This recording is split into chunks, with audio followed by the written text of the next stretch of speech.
Bonjour à tout le monde, ici Jean-Claude Célie, guérisseur, magnétiseur en Suisse. Aujourd'hui, nous allons un peu parler de la maladie de la sclérose en plaques, la CEP. Mais tout d'abord, êtes-vous bien abonné à ma chaîne YouTube car cela me permet de vous envoyer d'excellentes énergies. Merci aussi de liker et de partager cette vidéo car cela me fait toujours grand plaisir. Et sous cette dernière, vous trouverez des liens utiles comme mon site internet ainsi qu'un numéro de téléphone pour me contacter. Tout d'abord, au niveau médical, c'est quoi la sclérose en plaques ou CEP? Est donc une maladie inflammatoire neurologique d'évolution chronique et d'origine auto-immune. Dans cette maladie, le système immunitaire s'attaque à certaines protéines de la myéline, gaine protectrice des fibres nerveuses, qui jouent un rôle essentiel dans la conduction de l'influx nerveux. Cette gaine va s'abîmer par endroits puis cicatriser en laissant des zones de sclérose, donc l'induration, provoquant des lésions définitives des nerfs. Il s'ensuit un ralentissement ou un blocage des influx nerveux responsables de troubles moteurs, sensitifs, sensoriels, médulaires, plus ou moins importants et variables selon la zone concernée. Les symptômes apparaissent par poussées d'apparition aiguë, ils s'atténuent ensuite progressivement, mais peuvent laisser perdurer une séquelle définitive. La fréquence des poussées varie d'une à plusieurs années. À la longue et au fur et à mesure des poussées, la maladie risque de conduire à une perte importante d'autonomie.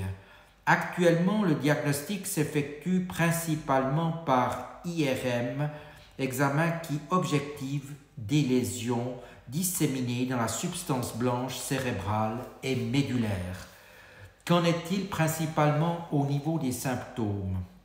Les plus fréquents, engourdissement ou faiblesse d'un ou plusieurs membres, en général d'un seul côté ou de la moitié inférieure du corps, perte ou altération de la sensibilité cutanée dans une partie du corps, perte de vision partielle ou complète, habituellement d'un œil à la fois, et aussi des vertiges et une marche instable. Qu'en est-il et que faut-il faire quand consulter un médecin? Les premiers signes de la CEP sont des fourmillements et des sensations d'engourdissement dans les bras, les jambes ou une autre région du corps. Ce sont des manifestations banales, cependant il est bon de consulter même si elles semblent diminuer en quelques jours. Parallèlement aux traitements médicaux, je ne répéterai jamais assez, des thérapies complémentaires peuvent faire un énorme bien et soulager aussi bien les maux que l'évolution de la maladie et parfois même la réduire.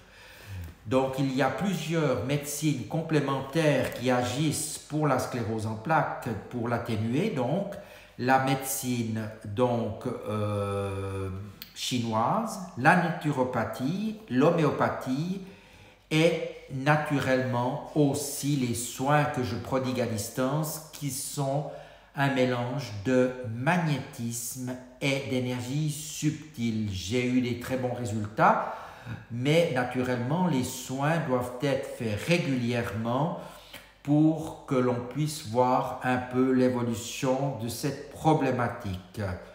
Disons encore quelque chose au niveau de la médecine conventionnelle. Le traitement de la sclérose en plaques repose principalement sur une biothérapie ciblée sur l'immunité, l'interféron bêta, Avonex, bêta-féron, Rebif.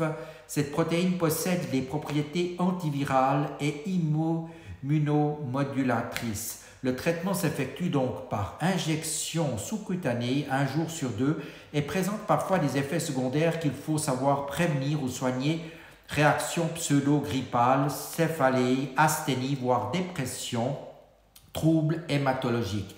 Il diminue nettement la survenue dépoussé, mais selon la forme clinique de la CEP, il n'est pas acquis qu'il soit toujours efficace pour limiter la progression de la maladie. Hors dépoussé, il est recommandé de bien se renseigner auprès de son neurologue.